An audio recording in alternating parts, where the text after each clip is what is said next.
We're about to go live. 4, 3, 2, 1. We're live.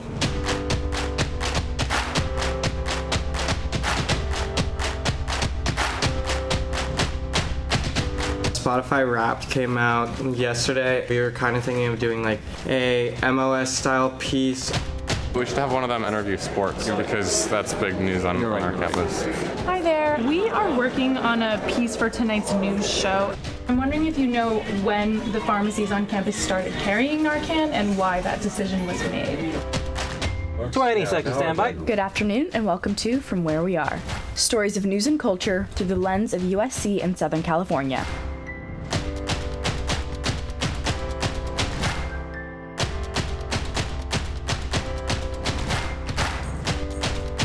I'm here to catch you up on what you missed. I'm Cecil Hannibal, and this is your rundown. If you're missing your mom's hugs, local USC parents are here to help.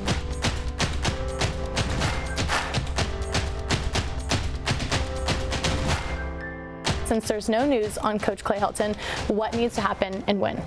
Presidential candidate Bernie Sanders made an appearance. The Oscars might not be ready, but we are. And from everyone here, thanks for watching See It Live. That's a wrap.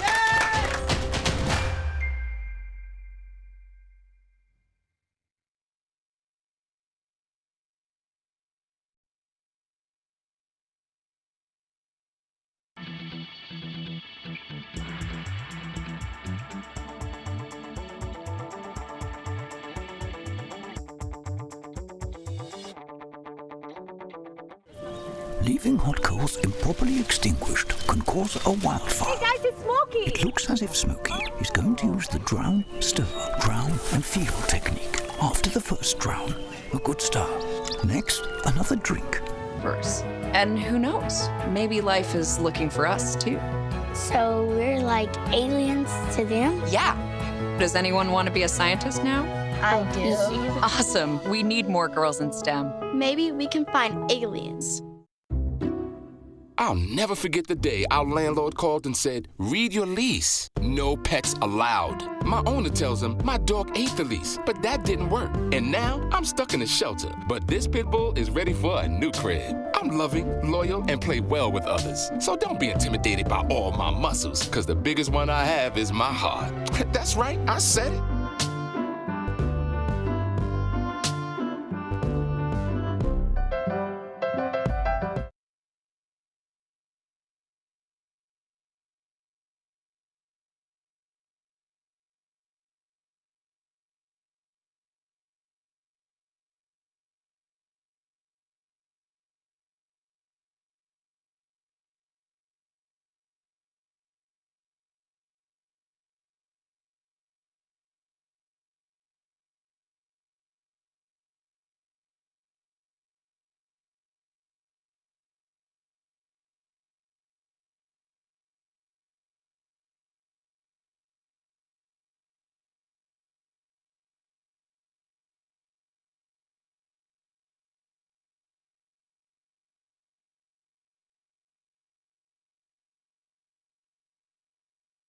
Isn't given tens of millions of dollars. That is totally.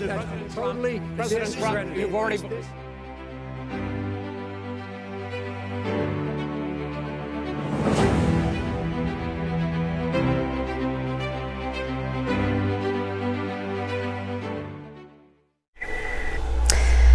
Good evening. It is just after 9 o'clock in Los Angeles, and after what has been a very frustrating night of technical difficulties, our team of producers and tech experts has been working, and we are back, and we are live with election coverage and the latest news that we can give you. I'm Ella Katz. And I'm Zoe Ginsburg. And we are going to take it to the map to give you an update on the states that we have missed since our coverage has been down. So this map has looked static for a while because, you know, the states that have kind of been expected to be called have been called, with the exception of Colorado going to Biden, sort of being, you know, one of those that were up in the air. But since our last check-in, New Mexico, Virginia, New York, California, Oregon, and Washington to Biden. Definitely. It is later on the East Coast, Zoe. It's actually midnight. It's actually November 4th. But here, so, Trump, right, has Indiana, has Wyoming, also has Arkansas, Louisiana, both the Dakotas. But it is, and so you would think that on the East Coast, some of those battleground states, right, Pennsylvania, we might have Florida, which could be coming in soon, Ohio.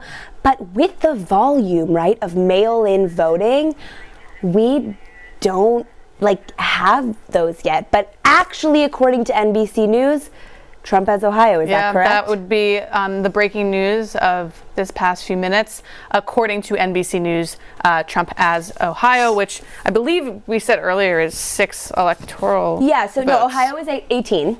No, 6. 6. Ohio 6? Okay. Oh, sorry, no, Iowa. Sorry, you're right, Ohio. Ohio is 18. No, sorry, we're a little tired tonight, but we're going to, okay, Ohio is 18.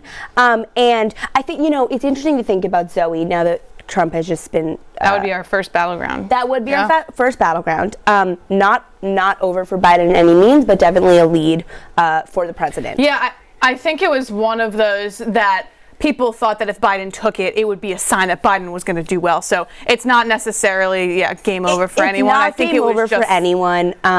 I think it's interesting too. Both campaigns definitely poured a lot of time and energy, especially in the final stretch this weekend in the 11th hour into Ohio. But Trump did win it by 8% in 2016. So it is a battleground state, and Biden definitely had a shot, but like you said, not over for Biden. Yeah. Now we're going to talk a little bit about what has been influencing voters, and for that we have a piece for you to watch.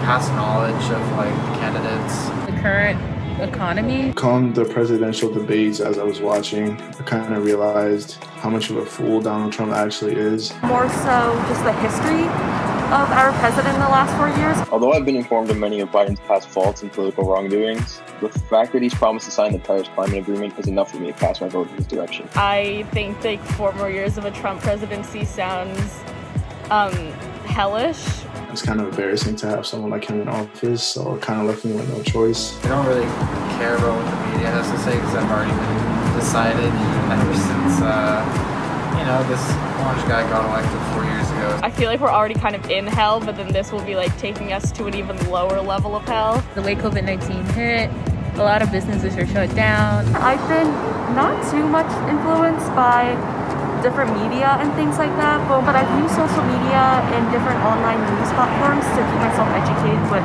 what is happening. Not so much the debates this year. I feel like they've been largely just unproductive. Initially, I was between both Joe Biden and Donald Trump. I didn't know who I would end up choosing. I would rather not go to that level of hell, so that is why I'm voting for Joe Biden. Honestly, just want somebody who has a plan to get us back on track and not continue on the downtrend that we have right now.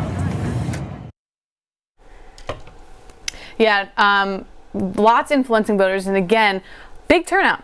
25 million more people than 2016 coming out to vote. So all those reasons they listed hit home for young people voting in this election. Definitely, Zoe. I think more generally, it's important to think about tonight, regardless of where the night or even the week takes us. There is an incredible amount of anxiety on the ballot. You're telling me? Yep, and everyone's feeling it, regardless of who you're voting for, and that's why we're going to bring in our correspondent Nikki Walker to talk about mental health now. Hi, Nikki. Hi, Ella. Hi, Zoe. Thank you for having me. So students are following this election as we are right now, and on top of that, they are wrapping up finals. Or not necessarily finals, but they are preparing their exams, writing papers, and they are overall overwhelmed. So with us earlier today, we had Dr. Kelly Greco to talk about the election stress workshops that are offered to students twice a week. Here's that soundbite. So the workshops are going great. They are drop-in outreach, and they're there to help support the community in terms of talking about coping skills. How can I manage the stress, especially as we're in the middle of midterms and our home stretch into finals.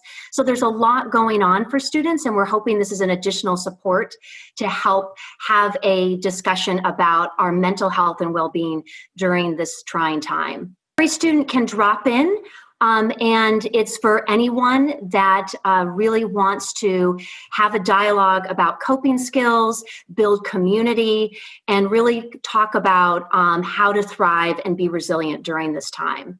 You know, we know that community engagement is so important during this time. So building a community and all learning from each other, as well as learning from the facilitators that will help teach coping skills on how to manage your stress. But I think what really makes workshops and groups important and very effective is noticing that I'm not alone. It really normalizes and validates what you're going through. Because many times we think we're the only one experiencing this. So it really confirms learning from each other, having these important dialogues, and then realizing that I'm not alone in all of this. Dr. Recco is so right. Election stress right now is one of the most collective experiences America is having. Back to you, Zoe and Ella. Thanks so much, Nikki. I mean, I think it's so important. I know, just like Dr. Greco, like Nikki just said, just starting those conversations and talking about this discomfort, this uncertainty, because it is very, very real. And when we can't walk into the media center every day. We're so lucky to even be here right now. We can't talk to our peers in the classroom, at lunch, on a Friday night, whatever it may be. Like, we need to go the extra mile to have those conversations, even if they're over Zoom. Absolutely. Loneliness is a really intense thing right now, and it's pervasive. So we're going to start looking at Ohio right now, since those are the results, partial results that have come in. Right now, Trump is leading 53.4% to 45.2%. Again, these are partial results. But you know, this was our battleground state that we were looking at. And we're going to bring in another reporter who has been doing so much work on the Senate races. He's not ready quite yet, but these Senate races, Ella, are huge. We talked about this earlier. Yes, we did. The Senate is responsible for so much. Just last week, the Senate confirmed their third Supreme Court justice of this administration. Their powers are important. These races cannot go without notice. They cannot go without notice, Zoe. I know you've particularly been following these races super closely, and some of them have been called, right? Hickenlooper in Colorado. Mm-hmm. I believe I'm right there. Yeah. And another one, Mitch McConnell, right? Mitch McConnell, Lindsey Graham, yes, you're right. Lindsey Graham also expected. I don't think Maine has been called quite yet. No, but that's we're still waiting on some of the tighter ones. And we're going to bring in Luke Scorsel to talk to us about some of the results that have come in. Sorry, we don't have Luke. He's coming soon. But we want to intro something. Why vote? This is why you should vote.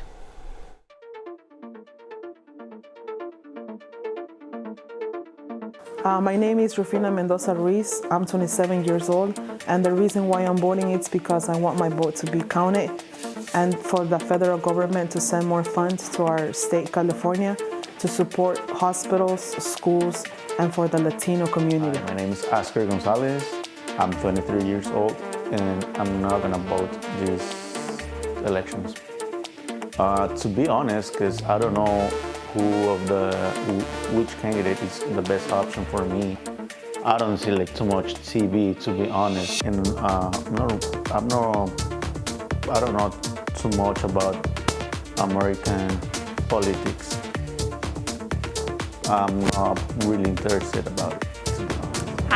Hi, my name is Danny Jaramillo. I am 21 years old. I am a full-time student at USC studying NGOs and social change and theater stage management. And I am voting in the local elections, but I am not voting in the national elections because I don't feel like my vote, or a lot of our votes, with the way that the electoral system works, really makes a difference. I do feel like it makes a difference in local elections, so particularly issues that would affect my neighborhood on where I'm from, like in Boyle Heights, I am very passionate about and very open to like advocating for and phone banking for and posting for. But in terms of like the national election, I don't see my voice really making a difference one way or the other, so I don't think it is all that important. Hi, I'm Marty. I am a senior at USC. I study sociology and American studies. and I'm voting in this upcoming election because I have a lot of family members that can't vote, and I think that for me it's important to vote. I'm voting in Colorado, which has historically been a swing state, so that's why it's also very important to vote, and that's why I choose to vote for Colorado instead of California. Yeah, Ella, I think that what we talked about before with states, especially that notoriously go red or blue, people not, being motivated to vote, but I'm not sure we saw that in this election. Not sure yet. I think honestly hard to say, right, until we have those tangible results from some of those battleground states.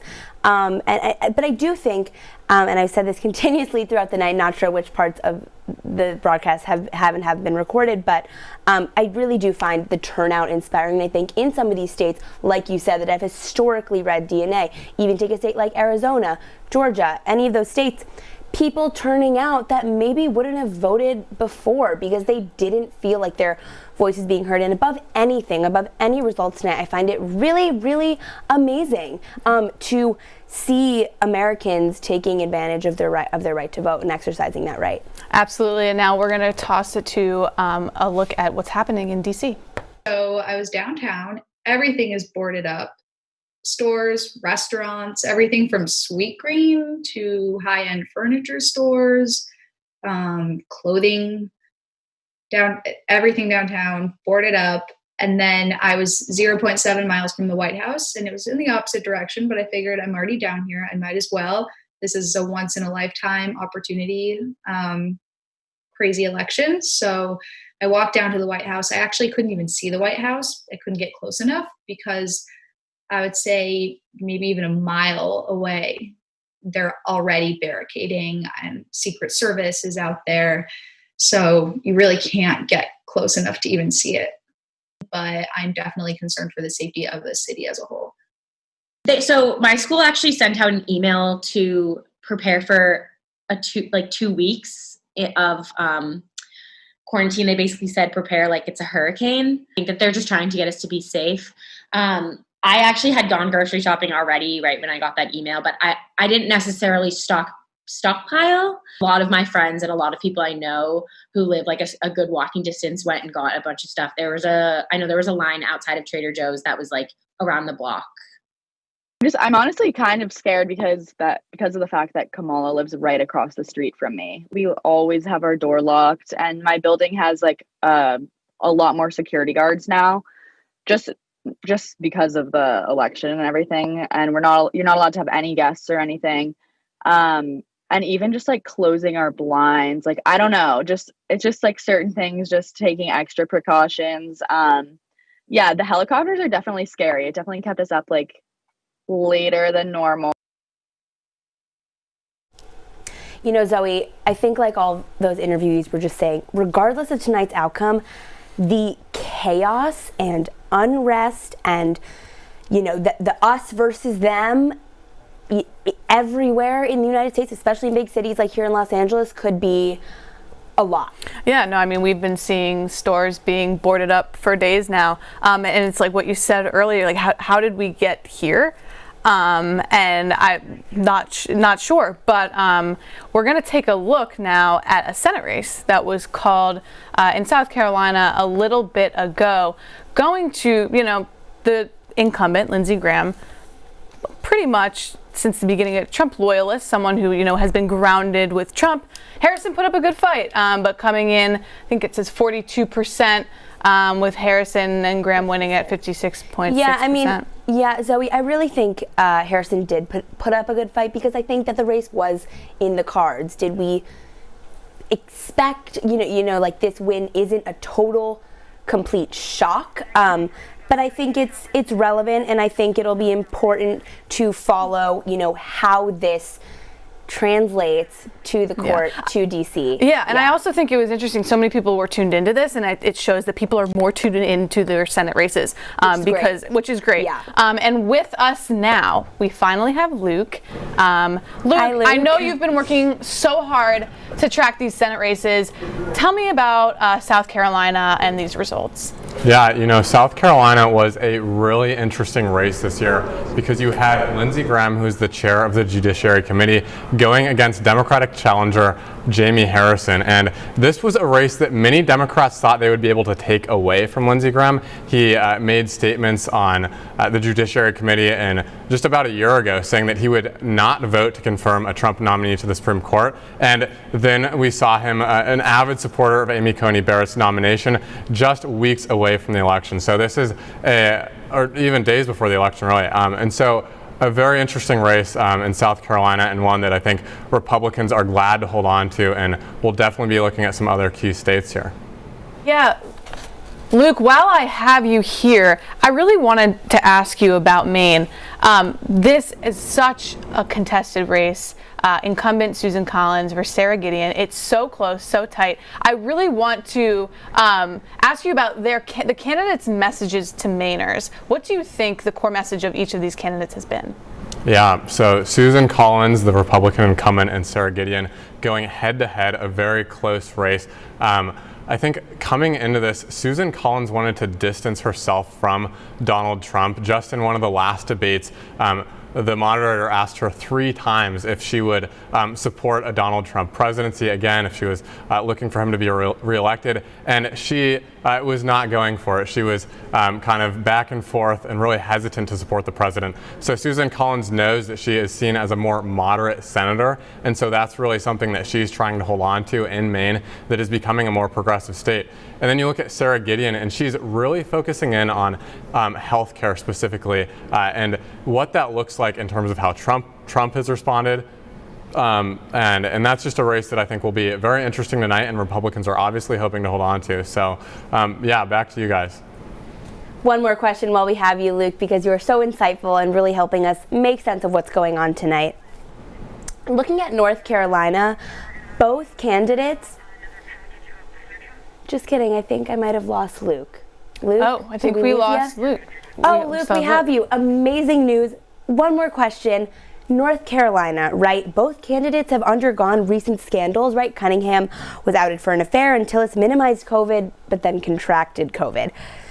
Nothing changed in the polls. So some experts suggest it's because voters in North Carolina are voting on one premise, for Trump or not for Trump. What are your thoughts? Yeah, again, North Carolina, another very interesting race. It does look like Tom Tillis, who's the Republican, is leading in that race. But yeah, Tom Tillis tested positive for coronavirus back in October, and so that was a key point in the campaign. But then Cal Cunningham, the Democrat, had an extramarital affair come out, and that was something that in the final weeks of the campaign, Tillis has really been hammering in on, that voters cannot trust them. And so that's something that we are going to be looking at really closely in this race, just of whether Tillis can pull ahead and again keep that majority. And so final issues, really just, I think it's baked into the cake at this point, who people are voting for. And a lot of the time, it's not really who they're voting for, it's more of who they're voting against. So definitely something to keep your eyes out. But yeah, back to you guys. Thanks, Luke. That was a really great distinction you make there. Super helpful. Not who they're voting for, who they're voting against. We will definitely probably check back in with you when we get some more results in. But Zoe, sure. Transitioning a little bit here, the 2 men that could be sitting in the Oval Office come January of 2021, President Biden, former Vice President Joe Trump. Yeah. Let's talk about the coronavirus and their different approaches. Yeah, absolutely. I think that, for one, we don't have a national plan, and I think that's what Biden has been using a lot to talk about, that he will institute a national plan come winning the presidency. Yeah, so Biden has said that he would 100% make mask wearing a federal mandate, which is huge. You know, over the summer, I was traveling through the country on a road trip, and I would get to certain states, drove through Iowa, go into a gas station, not wearing a mask, get home to Illinois, everyone there is masked up. So that difference, I think, could definitely, it gets confusing when you have to wear a mask in one place and you don't in another. That's huge. He also has said that he will rejoin the World Health Organization, with which President Trump withdrew from in July. Correct. I think notably also we have to remember that the Trump administration actually dismantled the National Security Council that was responsible for preparing and coordinating pandemic situations. Definitely. that was instituted when Obama was president. Which is definitely important to consider tonight. Also, I think the contact tracing is a piece that Biden has said he really plans to like double down on if elected. And the test administered, making sure that all Americans have access to free testing as well. And you mentioned it earlier, Trump has gone out and rejected CDC guidelines when it comes to mask wearing at his rallies and assuming at some of the watch parties tonight. And I think that definitely at the watch party tonight, definitely in the 11th hour push over the weekend at the rallies when we see people, squished together like sardines like they're at Coachella Music Festival. Definitely confusing when we hear Dr. Deborah Birx say today that we are in a terrible state. And the CDC says the same. Dr. Anthony Fauci says the same, that the coronavirus, the worst days are not behind us. And I think it can definitely be, it can be just confusing for Americans to know who to believe when it comes to coronavirus. It's definitely a hot button issue on the ballot. Absolutely. With that, we're going to toss it to an explainer on some Biden and Trump policies.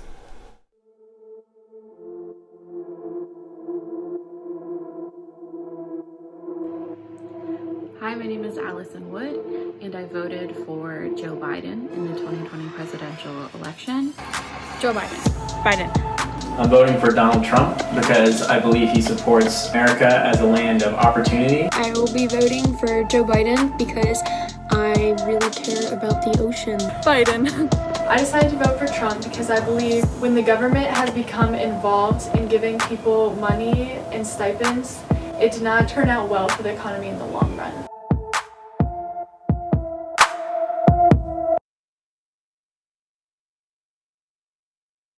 Reporter Jillian Carroll, who's been following the Biden campaign, is with us. Jillian?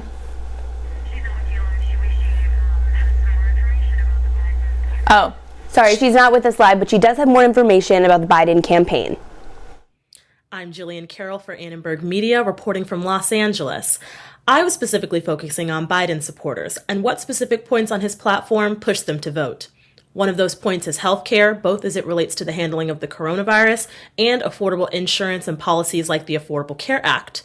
The other is race relations and police brutality, as that has been a topic of conversation for a long time, but especially in the year of 2020. The Associated Press has called a few states, and not many surprises yet, but stay tuned with Annenberg Media for more updates throughout the night. Thanks, Jillian. Definitely great to hear her insight. And now let's transition a little bit, talking about Ohio and we Wyoming. have a few states to talk about. So Ohio and Wyoming. So Ohio, these are the results. We have Biden coming in. They were called by the Associated Press. By Associated Press, 45.1% to Trump, 53.5%. So this is our first called by Associated Press battleground state. Yeah, officially called. We had that conversation a little bit earlier in the night when NBC News projected it, but now this is the real deal. These are the hard and cold facts. Trump has Ohio. So what does this mean, right? How can we think about this in the context of the map? Well, there are still states that haven't made call. Definitely a lead for the president. But still waiting on, Florida, even Georgia, North Carolina, as well as Pennsylvania. Right. This was a state, like we said earlier, it would have been surprising had it gone to Biden, but it was a toss-up. It wasn't necessarily a shoo-in for Trump. So he pulled the 18 electoral college votes over to his side. But it definitely was not an obvious call. But those are the numbers. Yeah, I'm completely with you, Zoe. And then for Wyoming, obviously, no surprise at all there. But kind of looking at some of the other battleground states. So Florida, we can expect most likely some results there pretty soon because it's at 96%. I think a lot of people are waiting, to see what happens with Florida. Once again, similar to Ohio in that people kind of expected it to go to Trump. And if it had gone to Biden, it would have been a surprise. Yeah, definitely would be a surprise if it went to Biden. Yeah. But let's go back to talking about some Biden policies and where he differs from the president. Yeah. Should we talk about climate change? Yeah. Let's talk about climate change. Biden has said that If elected, he will allocate $2 trillion to clean energy projects and essentially wants to start ending carbon emissions by 2035, which is it's a huge central part of his campaign. He also wants to develop new nuclear technologies to fight climate change and plans to end oil and gas leases as well as offshore drilling. A lot of voters tonight that are passionate about climate change, which is definitely a hot button issue. The president, as you're going to talk about, questions the science of it to begin with. Yeah. But voters that are all in for climate change are yeah, and I think it's tonight. Definitely an issue top of mind for young voters. We'll be the ones who are living this climate change. But to Trump's policy, Trump has repeatedly questioned the science of climate change, expressing doubts about whether human activity is responsible. He's advocated for expanded domestic fossil fuel production and has sought to roll back the environmental regulations implemented by President Obama. And in Trump's first term, he withdrew the U.S. from the 2015 Paris Agreement on climate, in which nearly 200 countries agreed to reduce greenhouse gas emissions, which I believe Biden would be trying to re-enter. Yes, he would be trying to re-enter. You're absolutely correct. I think more generally when we talk about climate change, but even just the two campaigns side by side, with voters, it's really, it's gotten so far away from Trump and Biden. And this pandemic has really made some of these issues so personal. We have lost 231,000 more than 231,000 Americans. Yeah, number goes up. And those are lives. Those are moms, those are dads, sisters, brothers, aunts, uncles. Yeah. And to just take a second to process that, like you've said earlier, there is so much on the ballot in a way that there just never has been before. Yeah, people want to plan going into Trump's policy and what he's done. Notably, the Trump administration dismantled the National Security Council, like I said earlier. That was an office responsible for preparing and coordinating the response to pandemics. Trump issued a number of restrictions on travel to the United States, beginning with the January 2020 ban on foreign travelers who had recently been in China. Trump has rejected CDC guidelines, guidance when it comes to mask wearing. At his rallies, many people are unmasked and virtually no one is socially distanced. The Trump administration has blamed China for misleading the world, and in July, Trump said he would withdraw the United States from the WHO. Yes, he did say that. Like I said earlier, Biden said that's one of the first things he would do is rejoin that effort if elected. But now we're going to bring in Luke to transition and segue a little bit to talk more about some Senate races. Luke, we always have questions for you. Yes, we do. Do you have any updates for us while we've been having conversation about policy? Yeah, well, thank you again for bringing me in. I think one of the most interesting updates from the night is that both parties actually flipped seats. In Alabama, Tommy Tuberville who's a Republican, beat incumbent Doug Jones, and in Colorado, John Hickenlooper, who is a Democrat, also beat Cory Gardner, who is the Republican incumbent. So not really gaining ground on either one, flipping a seat each way, but definitely two races that are very interesting to look at. I'd love to hear your guys' thoughts.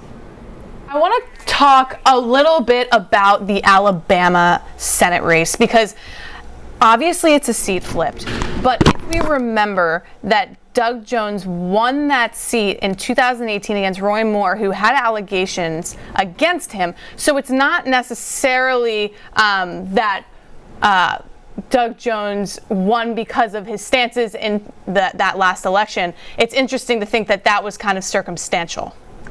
Yeah, I mean, it is very interesting. Tommy Tuberville is new to politics, and he is actually he was a former football coach in the SEC, which is very popular there. And so a newcomer, but he also comes with some maybe baggage or scandals. He's had some things going on with his financial affairs that a lot of voters took into account, but apparently it didn't make as big of an election as Doug Jones might have hoped in this, and so or as big of an impact as Doug Jones might have hoped. So yeah, it is an interesting race. He's a big supporter of Trump, Tommy Tuberville is, and we will see what he does in the Senate. But yeah. And Luke, I want to thank you for joining in. And just to round up the conversation, I think we need to just go over a little bit about what is at stake in these Senate races. So now that the Democrats have lost one seat, to flip the Senate, Democrats need to net 3 seats if Joe Biden wins the election, and 4 seats if Biden loses. I think it's important to remember in these Senate races to flip the Senate, the Democrats need to net 3 seats if Biden wins. If Biden loses, 4 seats, because Harris, as a VP, if Biden wins, would get that tie vote when it would be 50-50. Very important, Zoe, that you made that distinction. I'm really glad you did, because at first when we were talking about it, I was a little bit confused. I was like, oh, the Democrats need 5 seats. You were like, actually, no, if not this happens, necessarily, but yeah. Depends. So yes, definitely you're right. Depends. That's what would happen. We're gonna pull up the map again. Yes, we are. Not sure that anything has really changed since we've last looked. According to the Associated Press, Trump has Montana and Iowa. Did I get that right? I think I did. Did I not? If that's Trump has Iowa, 52% to 45%. Biden, 6 electoral college votes. You know, we think about Iowa and it has that rural red leading. That's support from working class whites, and Trump won Iowa in the landslide in 2016. He was by 9.4%. So again, Democrats probably sitting on the edge of their seat right now, with Texas, and not Texas, not as much, but with Arizona, Pennsylvania, Florida, Georgia, Michigan, and Wisconsin, all up in the air right now. Who knows? And I think it's just there's a lot of mail-in voting that needs to be counted, and into tomorrow we will be seeing that. Circling back to that uncomfortable reality that uncertainty is the word for the night. It is the word for the night, and you know what, Zoe? I think the only thing certain about 2020 is uncertainty. Beautiful. And so I think despite that uncertainty tonight, there is some things we can infer, right? Biden has 213, Trump has 145, 180 delegates, votes still up for grabs. You're spitting facts at me, and I love to hear it. We're going to take it to the other coast and check in with Not Live. Nathan has some stuff about Seattle to tell us. I'm Nathan Hun, reporting election night for Annenberg Media. I'm currently based here in Seattle, where the Associated Press has projected Joe Biden to win the state's 12 electoral votes. This is no surprise, as the state has not gone red since Ronald Reagan in 1984. A couple of other key races here.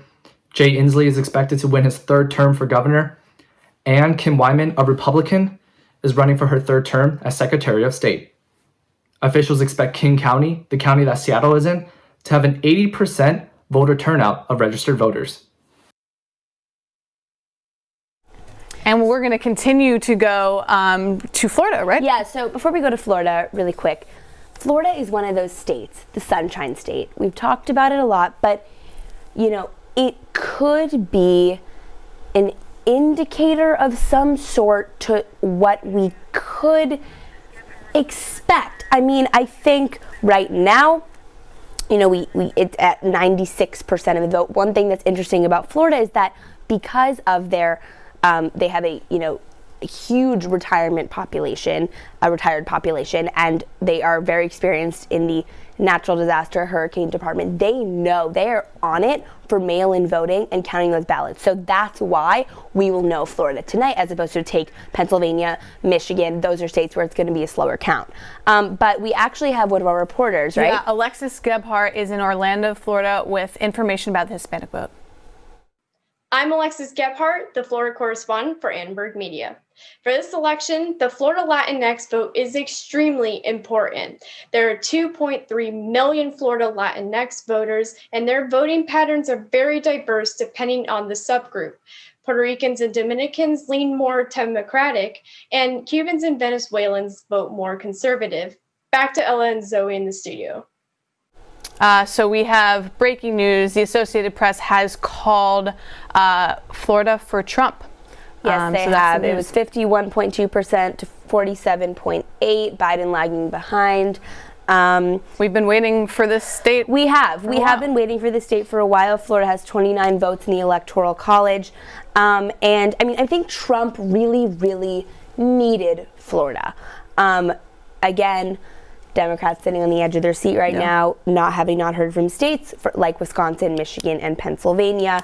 Like Alexis just said, I think the Hispanic vote really matters in Florida, and I would be interested to see what those numbers and that turnout was like, and how Trump mobilized those voters behind him. Yeah, I think it's interesting to see as these battleground states come back, how the mail-in voting hasn't really been a change. It didn't really, it didn't go blue in these states that had heavy mail-in voting. And of course, we're waiting on Michigan, Wisconsin, Pennsylvania. But like I said earlier in one of the broadcasts, these 25 million new voters, we're not really seeing where that's showing up. I mean, and I think it's everything you just said. I think you hit the nail on the head. And now we have a package video content from one of our reporters, Hannah Woodworth, in Washington, D.C. Good evening, everybody. My name is Hannah, and I'm our Washington, D.C. correspondent. Right now, Washington is experiencing something like it's never seen during an election before. Businesses are boarded up. Grocery stores are needing to set limits on how much people can buy to prevent potential shortages. The Capitol Hill Police this past week sent out an email to staffers recommending that they work remotely if they can or proceed with caution in the Capitol Hill area this coming week. Even George Washington University sent an email to students recommending that prior to the election, they buy enough groceries to sustain them in case they do need to isolate in their dorms for this next week or so following the election. This sort of preparation for an election is truly unprecedented in Washington, D.C. and around the country. This is what we were mentioning earlier about what's to come after this and the steps to take as a country. And like we said, when there's a pandemic happening alongside an election this polarizing, it's hard not to feel alienated. And it's hard to feel like a country. It is. A united country. It definitely is. And transitioning, we're going to come back to that thought because I think that's a great thought. Transitioning a little bit here, I think all night, it's been so easy to focus on which states are going red and which are going blue, right? We know Ohio, Florida just went red. We're curious to see what's going to happen with Wisconsin, with Michigan, with Pennsylvania, and the like. But actually, there's some California state-specific propositions that we shouldn't ignore. So I think we should take some time to just take a deep dive into them, even though we can't have Lauren and Camry with us to unpack them. Talking about Proposition 22, many of us use rideshare apps, maybe have taken an Uber or a Lyft one time. And over the past few weeks, if you've turned on your television, you've probably seen an advertisement for Proposition 22 because it's really attracted a lot of attention. So Annenberg Media's Camilla Thirticus took a deep dive into the proposition and what it could mean for independent contractors and the future of ride sharing. Let's take The future of the gig economy is on the California ballot this November. Voters will decide how workers like Uber and Lyft drivers will be classified under California law. I'm Camilla Thirticus in South Los Angeles, and I spoke to two drivers for their thoughts on the measure. The ads on Proposition 22 are everywhere. Join me and hundreds of thousands of drivers in voting yes. Yes. Yes. Yes on Prop 22. Vote no on Prop 22. One ride California doesn't want to take. Uber and Lyft and other companies that rely on drivers are spending a record $184 million to fund the Yes on Prop 22 campaign.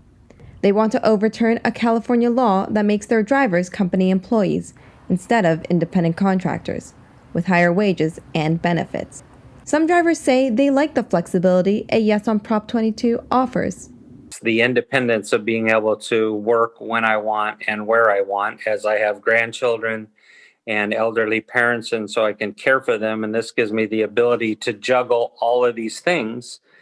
Drivers against Prop 22 want workers' compensation, paid sick leave, and a minimum wage paid for all hours worked, including wait times in between rides. State of California has ensured that, we should be treated as decent employees, make a decent wage, and the flexibility is not an issue. Opponents voting no argue the campaign money could have been spent on the employee benefits they're fighting for. This is a big, big corporation that spends lots of money. I mean, they're spending so much money to oppose this thing that all this money they spent could have been used to support their drivers, provide insurance, to, cover sick leave, all these little things that us drivers need.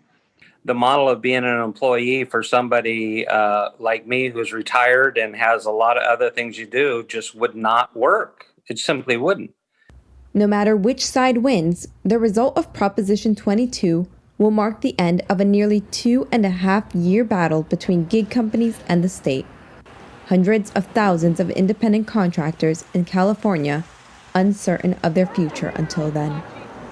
For Annenberg Media, I'm Camilla Thirticus. So Proposition 22, Zoe, is one of those really interesting ones because both sides of the argument have weight and have logic to it. So if yes, it basically would allow, if a yes vote passed Prop 22, it would allow companies to treat app-based drivers, to treat Uber and Lyft drivers as independent contractors, not employees. There's a distinction there. And so basically, as independent contractors, drivers have more flexibility, but they don't have as many of the benefits and protections as employees. I think another important thing to consider here is the driver's side of the proposition. Some of the drivers who work these, quote unquote gig jobs can't afford to be full time due to other responsibilities, whether they're, putting themselves through school, getting a degree, caring for a family member, or even working another job. For these, drivers, they like the flexibility of being an independent contractor, which has total logic to it. But Uber has also said that 3/4 of the California drivers could be, it could be cut if these stricter laws are in place, and that's about 150,000 drivers.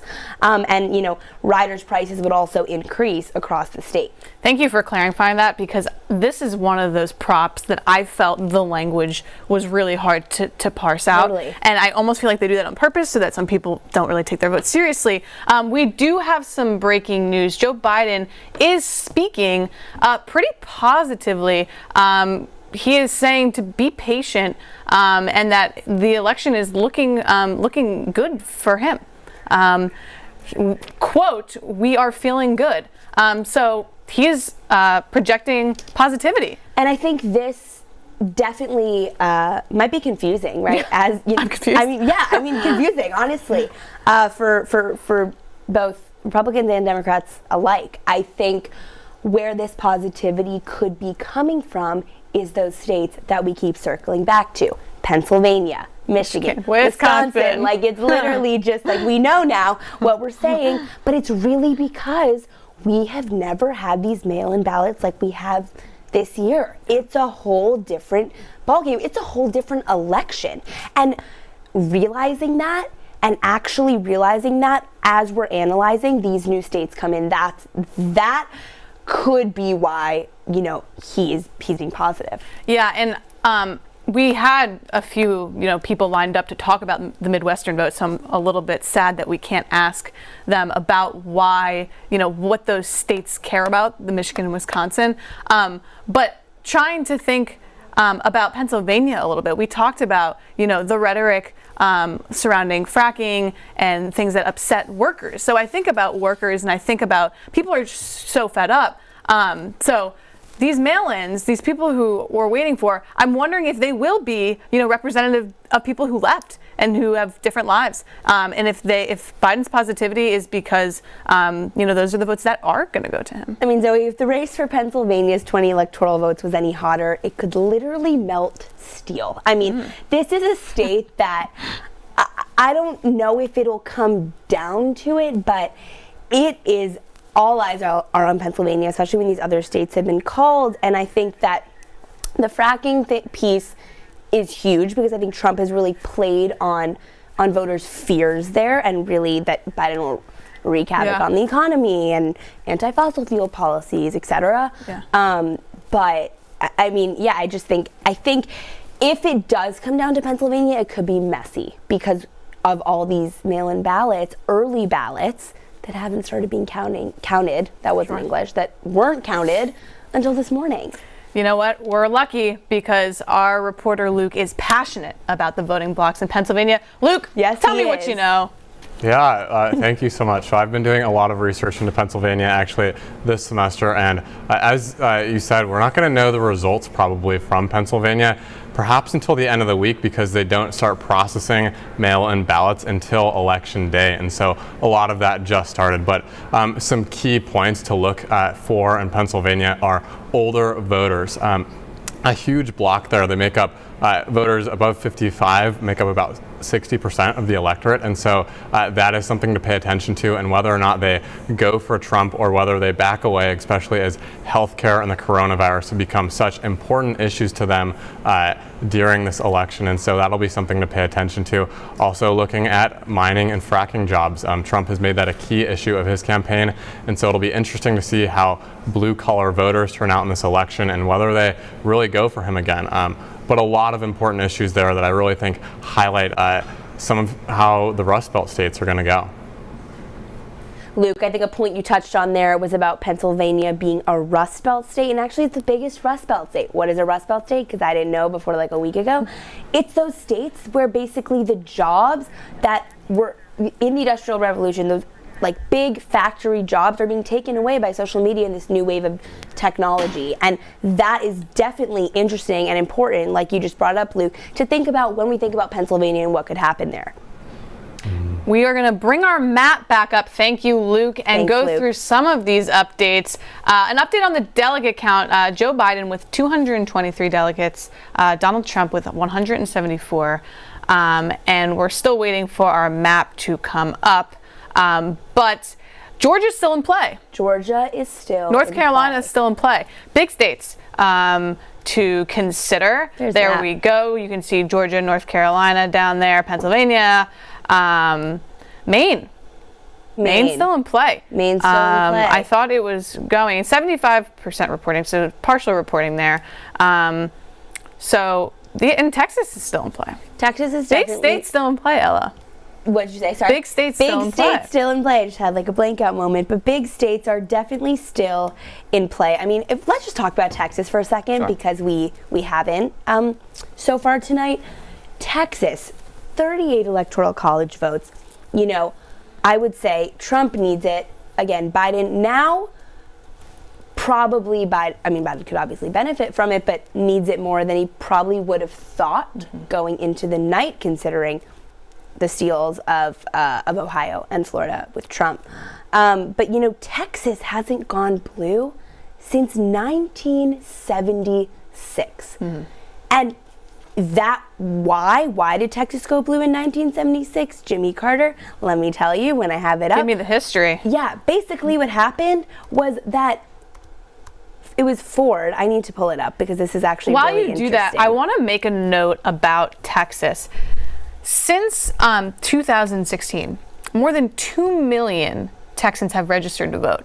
And whenever you have, increased voting, registered people voting, it's usually due to a diversifying community. And we know that many more Latinx and young people are registered.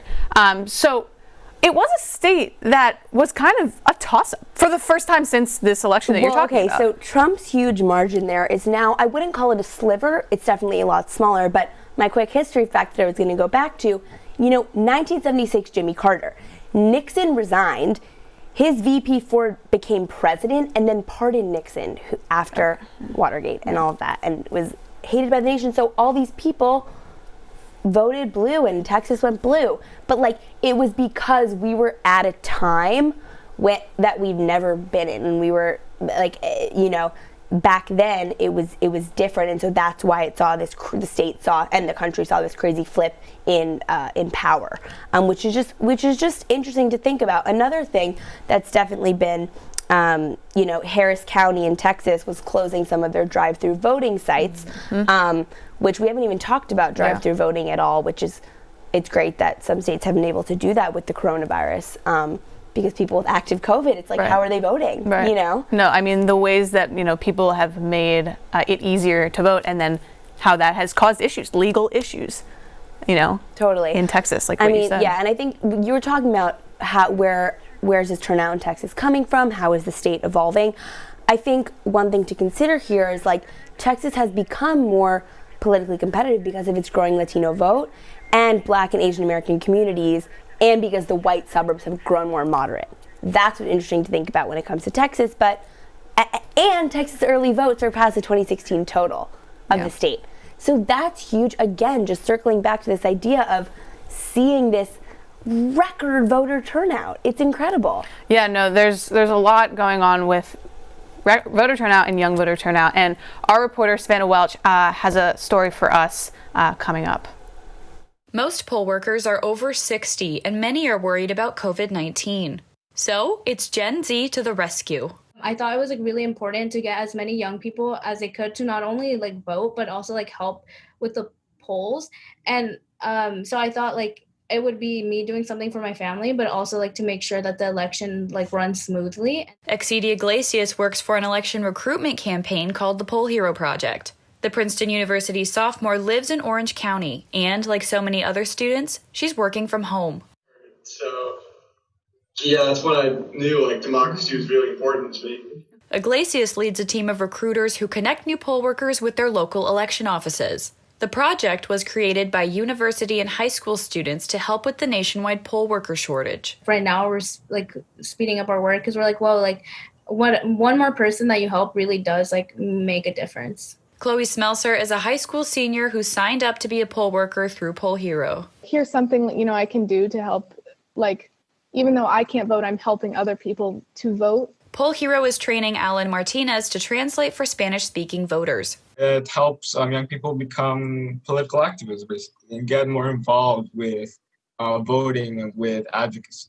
So far, Poll Hero has recruited more than 30,000 young workers.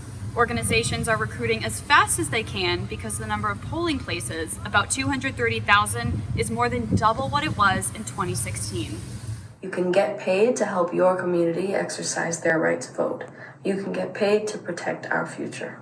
Billie Eilish is promoting another poll worker recruitment project called Power the Polls. Co-founder Scott Duncombe works out of his home in the Pacific Northwest. Having a friendly face there who's a little closer in the empathy gap can really make the process easier and can really make it a little more habit forming, which is really important.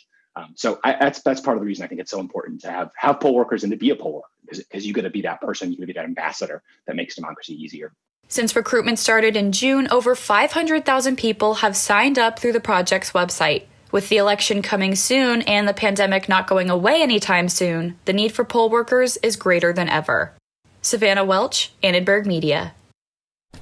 Zoe, I think a piece touched on here was how social media has been contributing to this election.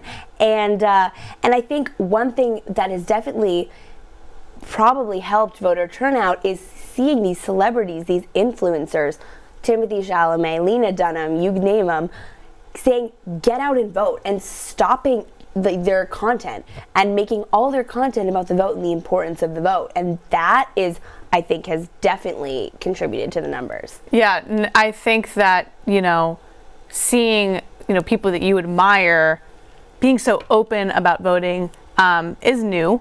And I think, although the legality is up in the air, we did a story last week about how ballot selfies not always legal in your state. Right. Check your laws before you post your ballot on your Instagram. Definitely check your laws. But no, I think it's been hugely important, and we are going to be hearing shortly from Nikki Walker to talk about some battleground states. I also want to mention that the Iowa Senate race looks like it is going to the incumbent Joni Ernst. This was a race that was really close.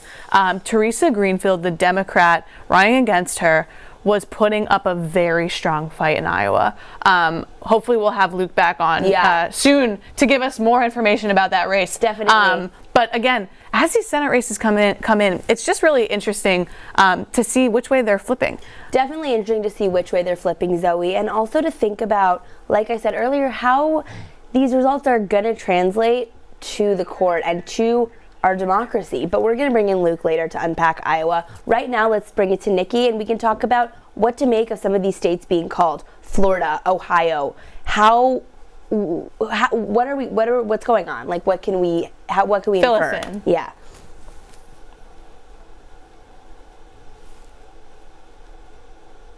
looks like we might have lost Nikki there for a second. We'll try to get her back up so that she can break down some of these key states for us. Definitely. But okay, it's on now. Back to our conversation. Do I hear her? Yes. We are getting Nikki back. Back to our conversation just a second ago. It's just another example of like representation, but locally. Local representation, and again, those politicians, Zoe, that aren't necessarily in the limelight, but they are still making a difference, and they are still affecting how American people are living their life. It's interesting seeing some of these Midwestern states re-electing Republican incumbents because they're starting to get hit harder with COVID. So it's just interesting seeing how everything is kind of lining up. Definitely. And now with us, back to Nikki. Sorry for the technical difficulty. Nikki, what can you tell us? Yes, thank you, Ella. Thank you, Zoe. Right now, obviously, you guys mentioned Ohio. I'm looking at, the union vote there. That was a big thing that Biden was trying to collect, and it ultimately went to Trump. So that's a lot of what I'm looking at with Ohio. But one thing that I'm eyeing right now that hasn't been projected yet is Arizona. And if you look at Arizona, there's a particular county, Maricopa County, which has not voted for a Democrat since the 1948 election.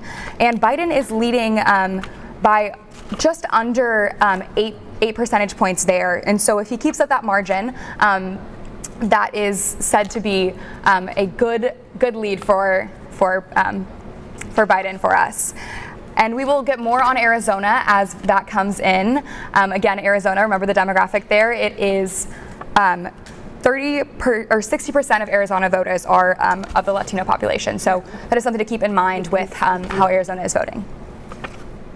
Thank you so much, Nikki. And I think it's also interesting to think about, like you said, all eyes on Arizona. Maybe that could be part of why Biden's so optimistic in when he was just speaking. I don't know if he's still speaking, but absolutely. And the county that Nikki pointed out to, if I'm sure they've done their due diligence and research on those counties. So, a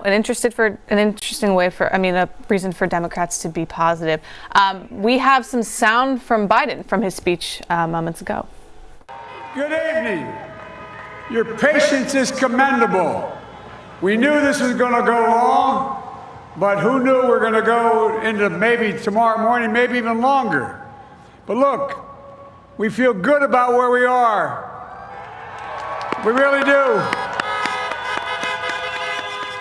I'm here to tell you tonight, we believe we're on track to win this election.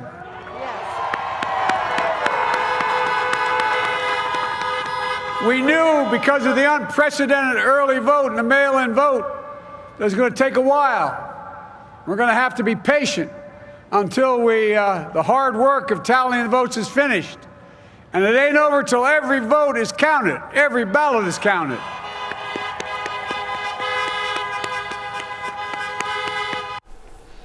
That is positivity. Yeah. No, Jill by his side, clapping. They want to see they want every vote to be counted. And you know what? I think people should have, some solace knowing that the states want them to be counted.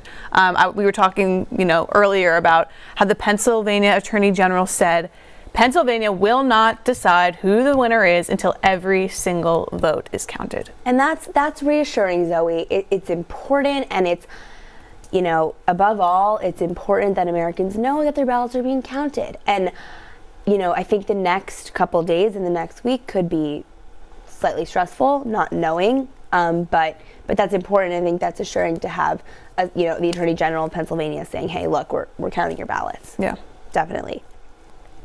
We are going to talk about a passage. Student voices. I'm sorry. You know what? It's getting late, guys. It's getting late. Student voices. 10 o'clock. Student voices. So many of my friends become more politically active and really using their voice and really using their platform. It's been super wonderful and really motivating, regardless of the outcome, which is very stressful. It's nice to see hope in my generation and in my close group of peers. Voting has come to feel like a task that you do, like paying your taxes, rather than this great thing a lot of people have propped it up to be as like your voice being heard. But to me, it just feels like it's just civic duty that I have to do now, to go to a position that wasn't that great to begin with. I think there is a sense of like relief being able to actually vote today, after like I personally don't support Donald Trump, and I've been like actively against him throughout his entire presidency, and being able to have the power to actually like say that feels really good.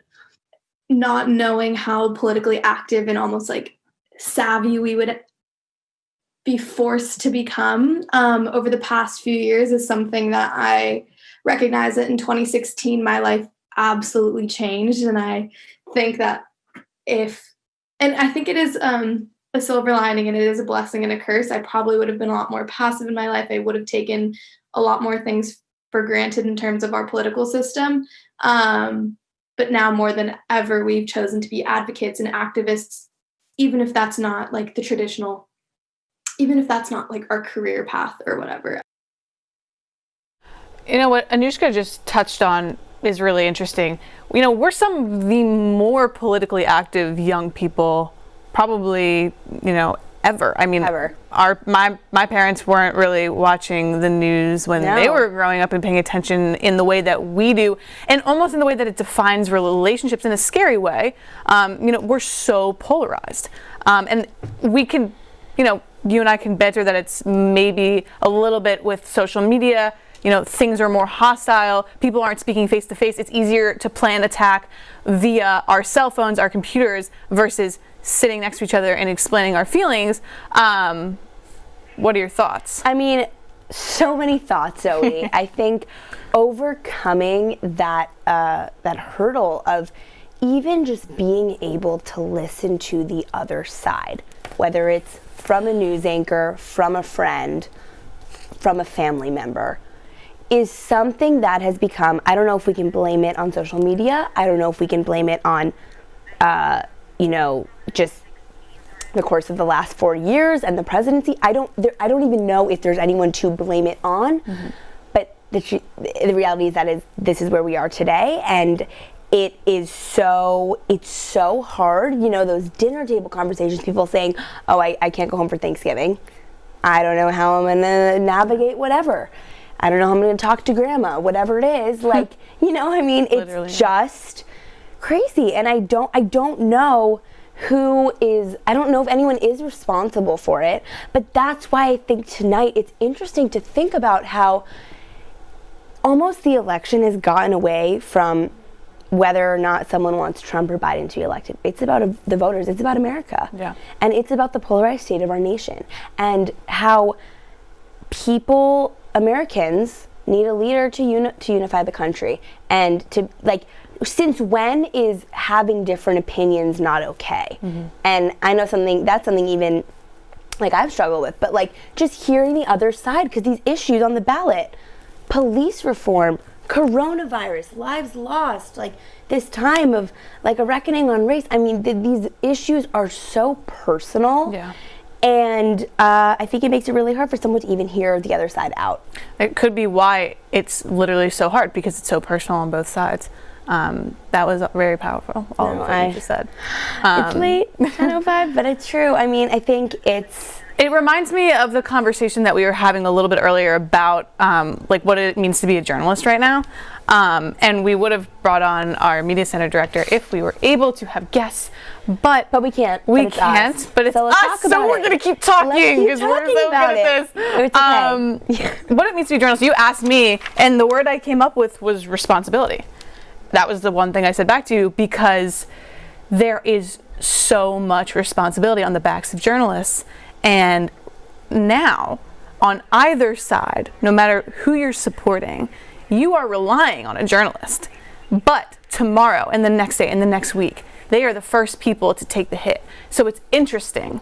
It's very interesting. And, you know, we are journalists, so I think we have a bias. So I'm saying it. But at the same time, you know, we're all tuning in to the coverage and, you know, the reporting, and who's doing it. So at the end of the day, it comes down to these people, and it's getting harder and harder to do it when there's personal attacks. It definitely is. I mean, I think journalism is one of those things, Zoe. Social media is incredible. When we were off the air having technical difficulties, we went live on Instagram and we talked to our 18 viewers. Yeah, I mean, but were still, amazing. We talked to my followers and we told them what we could. We were like, here's what's going on with Senate races. Here's what's going on with the map. And that is something that didn't exist, 10 years ago? Less? Yeah.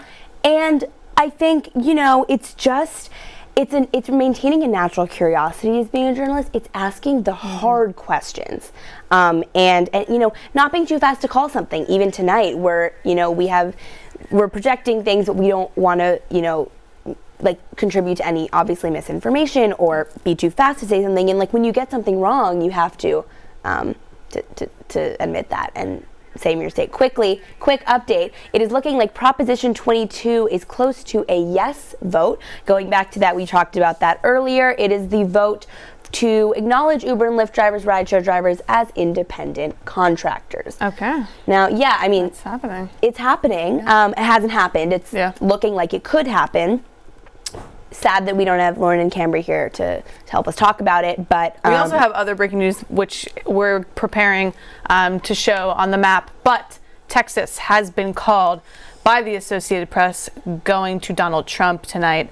They're trickling in, and I don't have the exact numbers on here yet, but yeah, this was a state that we were mentioning earlier that seemed like a toss-up, and here comes the call in. And Texas, we have with how many electoral votes? Texas has 38. So correct. big, it's heavy.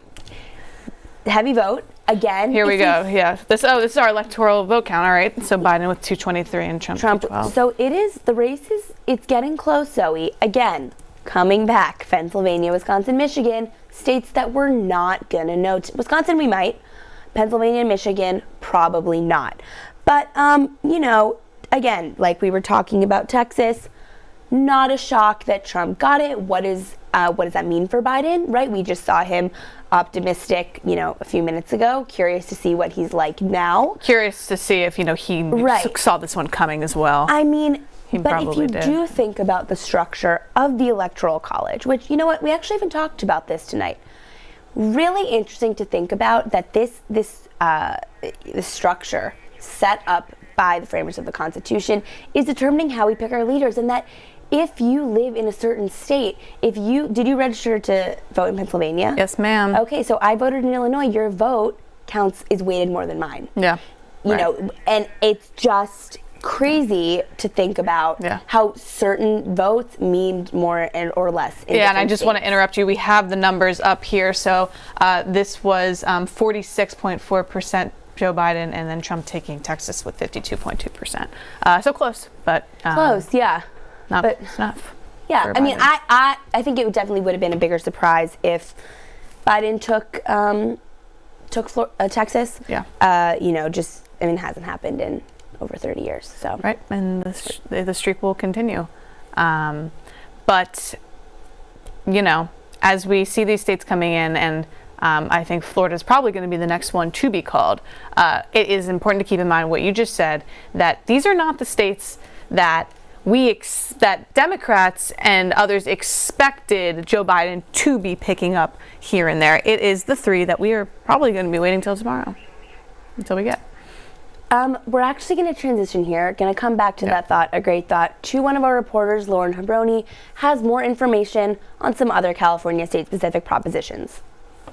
My name is Lauren Habroni for Annenberg Media, reporting from Los Angeles. Tonight, I focus on California propositions. Let's take a quick, deep dive into Proposition 16, which gives California a second chance at instating affirmative action. A yes on Prop 16 would allow government entities and public academic institutions to consider factors such as gender and race when evaluating their applicants. Flashing it back to 1996, Proposition 209 outlawed affirmative action in California. Here we are today in 2020 with the same decision to make once again. Those who oppose Proposition 16 believe that it will further discrimination by allowing candidates to be considered for more than simply their merit. Now that's all from me. Back to you. Explain to me this prop a little bit. Well, actually, I think we should just take a second before we go back to the map to talk about a different proposition quickly. Just Proposition 16. disappointed. We had a great interview teed up, but let's just unpack it for a second because it is important. This is a proposition about affirmative action. So it basically repeal Proposition 209 and give California a do-over. Basically, Proposition 16 would permit government decision-making policies to consider race, sex, color, ethnicity, or national origin in order to address diversity by repealing constitutional provision prohibiting such policies. Those are big words. Basically, what Proposition a yes vote means is that employers and government decision-making policies consider race, sex, color, ethnicity, and national origin. The no side of it and the other side of the argument is talking about, well, what about merit, right? Why do we have to consider race, sex, color, ethnicity, and national origin, and why can't we just evaluate a person based on their merit? And so what's interesting, Zoe, in Prop 16 is that both sides of the argument essentially think that they are pushing towards they're trying to get away from like a racist approach. Like they want to embrace equality, and I think both sides of the argument here think they're doing that. Not much more to discuss, but just it'll be interesting to see the way that the vote comes in Definitely. on that. We'll be keeping a close eye on it. I think we wanted to bring our map back up. I also wanted to...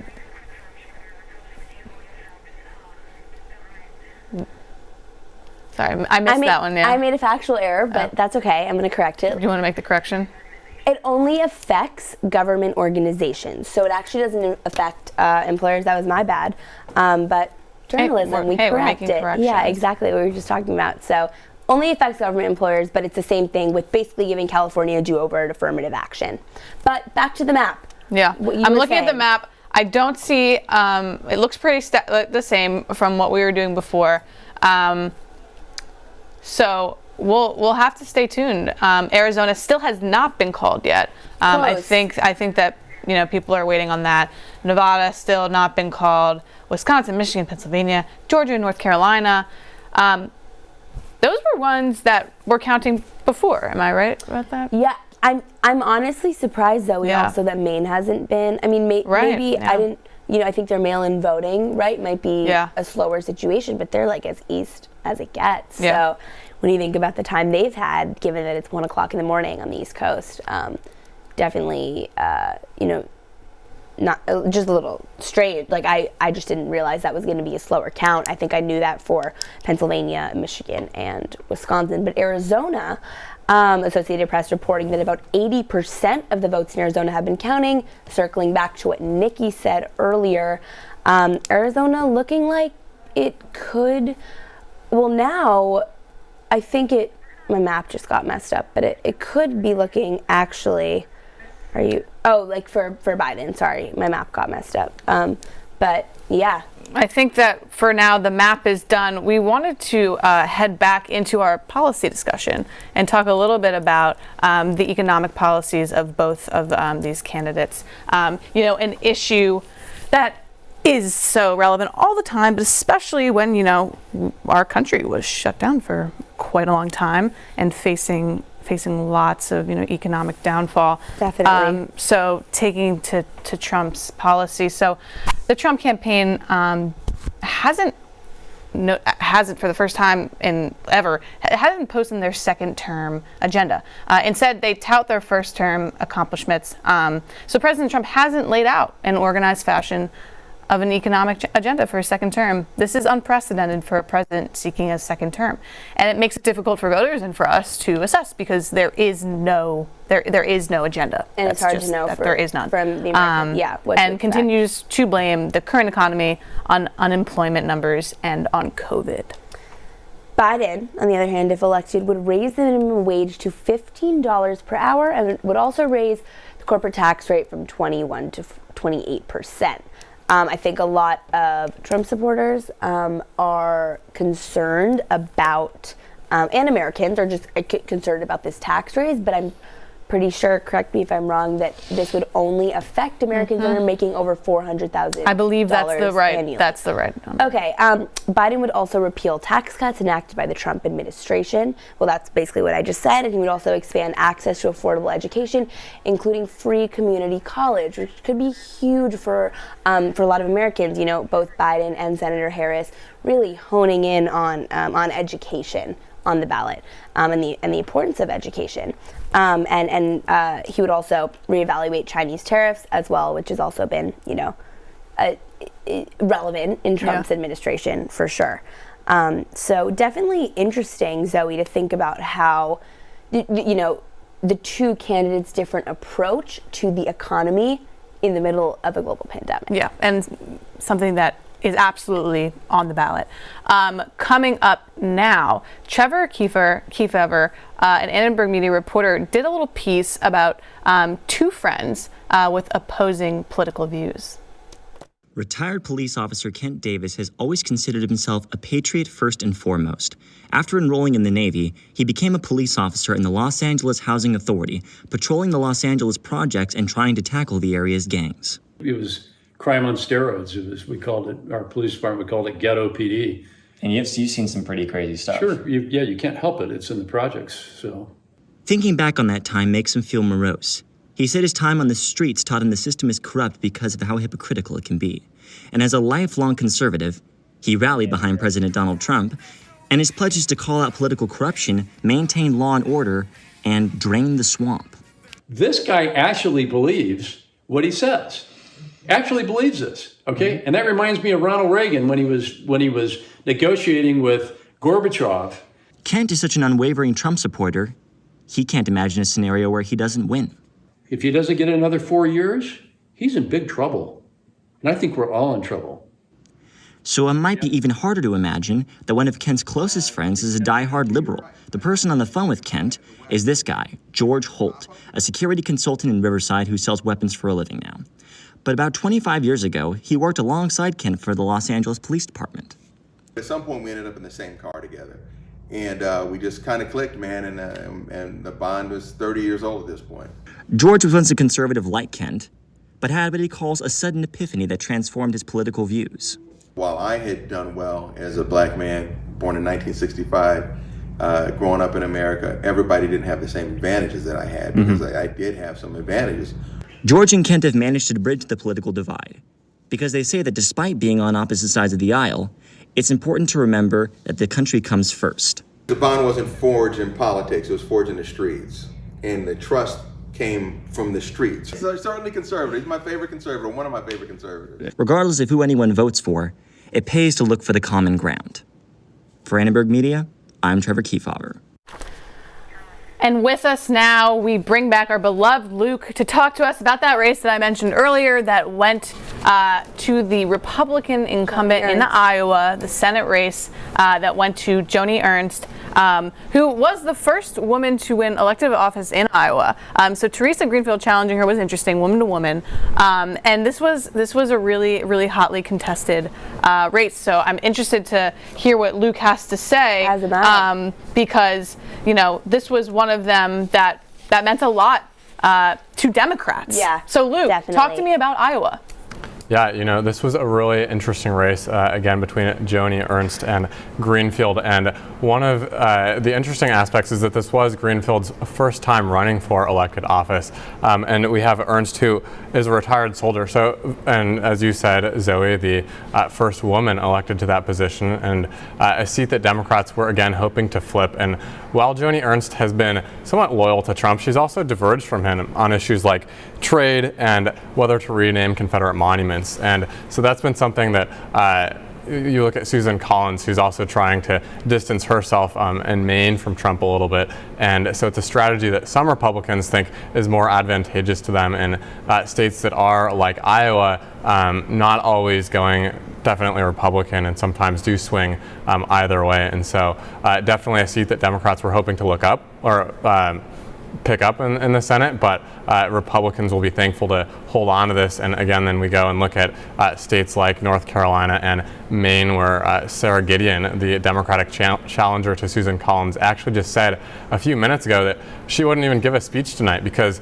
she doesn't expect the election results to come out tonight, and so she's gonna just wait until the morning. And so I think there's a lot of interesting things going on in the Senate. But yeah, back to you guys. Luke, I want to ask a follow-up and follow along with me here because it might be a little bit scattered. You've been doing an amazing job. But you pointed out to something interesting about how Ernst has not always sided with Trump. And I think that for these Republican senators, that has been, on their mind about their strategy when to side with Trump and when to side with their constituents, aka their state. Can you talk to me a little bit about how it's been hard for some senators to navigate that? And if you want to zone in on Susan Collins, because that race you just mentioned, and she is someone who has notoriously kind of been flip-flopping, siding with Trump, also not, as an example, voting for Brett Kavanaugh, the Supreme Court justice 2 years ago, but then choosing not to cast a vote on Amy Coney Barrett. We can also discuss that she, probably knew that her vote did not, wasn't going to be a deciding vote because there were already enough. But tell me a little bit about that strategy that some of these senators who are Republican incumbents are constantly dealing with. Yeah, I mean, look, as a Republican incumbent in the Trump era, essentially you have two options. One is to go wholeheartedly for Trump, to support him on everything he does, to really just be a Trump advocate. And that's something you've seen in North Carolina with Tom Tillis, and in Alabama with Tommy Tuberville, who won that race. And so that's one strategy, because when Trump is on the ballot, he tends to turn out a lot of voters. And so if you can ride on his coattails, ride on those votes that he's pulling in as a Republican, then that's something that you want to do. And a lot of Republicans have taken that strategy.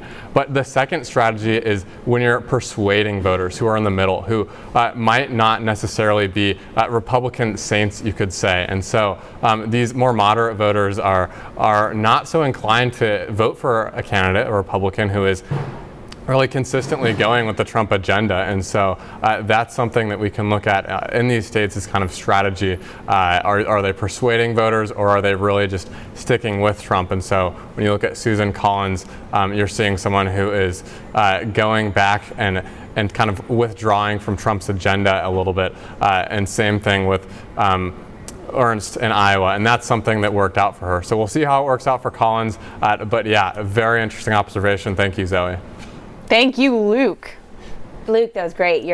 And Zoe, great question. Oh my God, I'm sitting here watching what's happening, and everyone's amazing, and I can't believe we're doing the show without guests. So it's been a long night. But transitioning a little bit to this election has implications not just domestically but internationally. And we have two students who did an incredible piece on what it means to them. So we're going to toss to that. Probably not watch the entire duration of it, but I probably chime in and look for the result.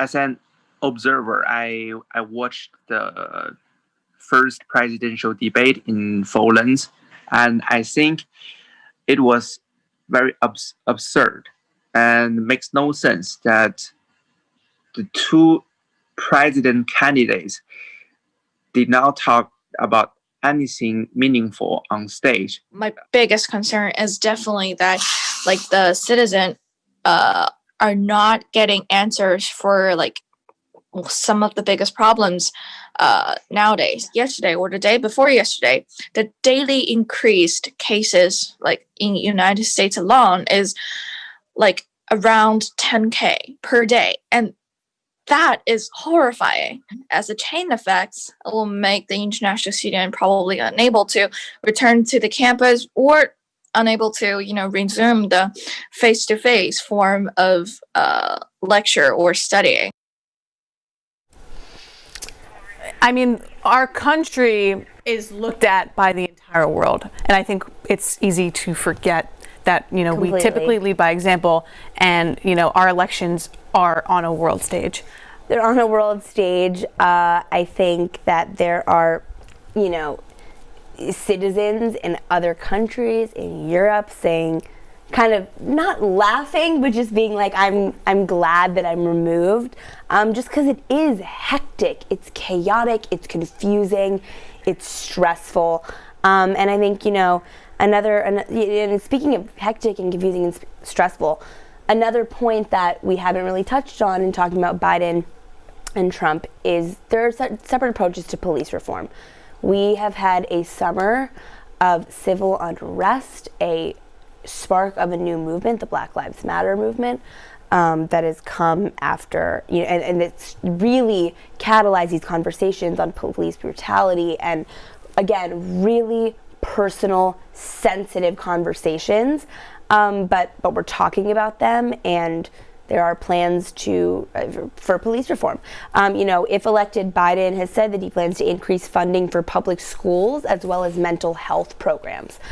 There has been, is Biden going to defund the police? Is that what he wants to do? He has said it is not, but really increasing that funding is his, through the back door approach to that. He also plans to have body cameras on police officers at all times. This has been something that is often talked about and very relevant when we talk about issues with policing and the controversy around that. And he also plans to ingrain specific training on community policing approaches and those tactics where you're not having some of the tragic situations that we had this summer. Understood. Trump signed an executive order that increases government grants for police departments that implement certain training regarding use of force. In the months since demonstrations arose over the deaths of George Floyd in Minneapolis, Breonna Taylor in Louisville, and the shooting of Jacob Blake in Kenosha, among many other incidents of police violence, Trump has doubled down on his law and order message. And in 2018, Trump did sign the First Step Act. This lowered prison sentences for certain nonviolent offenders, but now he wants to increase penalties for anyone who assaults a police officer as protests continue to go on, and there's violence on both sides. I think I also, not included on this graphic, but Trump has also not condemned white supremacy. And I think that's an important thing to discuss. Definitely important thing to discuss. Definitely, I think, confusing for Americans, for voters before tonight when thinking about who should the president-elect be, and just more, widely thinking about its action and word. And since I was a young girl, my mom has told me, actions are words, but actions, how people make you feel and what actually is being done, it matters. And that's in personal relationships, that's with the leader of our country, that's with everything, especially in a pandemic. So when talking about times of civil unrest and police and ways to change the system. Yeah, I think people point to Biden's long, history as a politician, including, his sign on the 1994 crime bill that didn't look good. But to what he's done now to try to show his alliance with the Black Lives Matter movement, with social reform, with police reform, he's trying. He's definitely trying where others are not. Yeah, and I think definitely something to be said there, Zoe. Definitely important to think about as we think about how tonight could turn out. And again, circling back to just the campaigns and the difference in the campaigns, really just different rhetoric. Different rhetoric. Different rhetoric. Coming together versus pointing fingers and casting aside cities. The campaigns have been starkly different, and it's interesting to think that there's been strategy there. It's been playing to what the bases want to hear. We haven't really discussed this here, but some people in this country don't want to be unified, and I think that's an interesting thing to think about and a scary thing to think about. A lot of people are angry as they were in 2016, and they don't want to be a unified country, and so they're going to, not flock to reform and certain things that would work to do that. Definitely. And I think it's a point to be made. Yeah, definitely a point to be made. I mean, unity and just unity in and of itself is huge tonight for our country. And yeah, and you know what, we're gonna toss to a student who had to make a difficult decision during this election, and they did a photo essay about why they didn't vote. Hi, my name is Dina. I am 21 years old. I study journalism at USC, and I am not voting in the election this year. And this decision did not sit well with my family when I told them. Hello. What's up? I don't think I'm gonna vote this year. Why? If I voted for the party, I'm like bending a lot of my personal morals. Like politics, you're never gonna find somebody who's perfect for you, right? But also, this is like my first ever presidential election too. Like it's the first time I'm allowed to vote. I'm old enough to vote. And for me, I want my first vote to go towards something that I am happy with the choice that I made. Personally, I just know that like if I would vote for Biden and the Harris campaign, I would be settling for it. Well, I cannot force you to vote. I just think that there's so many people have fought so that we can vote. It's like a really big privilege. There's so many people around the world who wish that they have this opportunity to vote. Like so many people have sacrificed so we can get this right, and so many people around the world are waiting for this opportunity to have a fair election. Do you think I'm irresponsible for choosing not to vote? I don't think you're irresponsible. This group is very naive. For me, just frustrating. For me, it's just democracy only works when people pay attention, when people participate in it. It's in politics, everything's a compromise. There's no way you're gonna find the perfect candidate. There's no way you're gonna have a perfect policy. Yeah, and that essentially is politics. And we're gonna bring back Nikki Walker to fill us in on Arizona as we're still waiting on the results from the state. Yes, we are. So Nikki, talk to us. What's going on? Yes, so Arizona, its emergence as a swing state has a lot to do with its changing economy. We're seeing a lot of Californians actually moving to Arizona, among other states, but California is the majority of those new Arizona residents. So we're seeing that. We're seeing a lot of companies from Silicon Valley are moving their HR or their customer service offices over to Arizona, still having that Silicon Valley feel, but again, the real estate in Arizona is much different than in California. So you still have a lot of those business-minded, of the California business mind, venturing into Arizona. And if you look at, again, how California historically votes, it's definitely interesting in bringing in how Arizona is. Again, I bring up the Maricopa County, which again has not voted Republican since 1948, but is leaning towards Biden. So when you actually look down into the counties, that's something I'm definitely eyeing. Yeah, that was great, Nikki. Question, just, no, we don't know what's going to happen. It says around 80% of the vote is counted, but if Trump were to take Arizona, what does that mean for Biden and vice versa? Obviously we don't have the numbers, we don't have the data, but with Georgia, North Carolina, Pennsylvania, Michigan, Wisconsin still up for grabs, really? Yeah, can you analyze those, to the best of your ability, what does that mean? So Minnesota was called by AP for former Vice President Biden, and if he can secure Minnesota, Wisconsin, Michigan, that sort of so-called blue wall of the Midwest, and also securing either Arizona or Pennsylvania, those are two really big states for Biden's camp.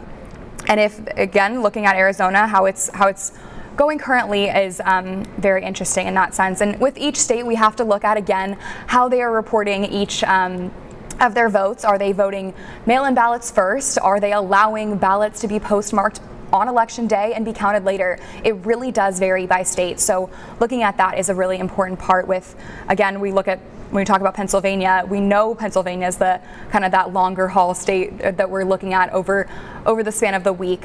So that's something that I definitely would take into consideration.